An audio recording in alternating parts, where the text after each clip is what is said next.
чую сьогодні зранку, що єлі очі розлупив. Плачет моя мандавоха, думаю, что здарилося. Говорит, ходи сюда, что случилось, поспать не даешь. Говорит, к нам гости придут, я полы решила помыть. Я говорю, какие гости? А там, говорит, подруга. Говорю, ладно, меня это не интересует, меня другие вопросы по жизни. Говорит, поломала швабру, не знаю, что делать, надо идти, говорит, за новую. Я говорю, за новую, дай сюда. Таки нам мне дала, говорит. Вот поломался. И что? Что поломался? Глянь, мастер на все руки сделал.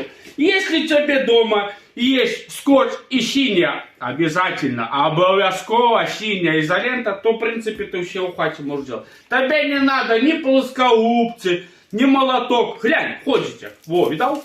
И что будешь ходить, говорю, новую. И что, говорю, будешь ходить годов 20.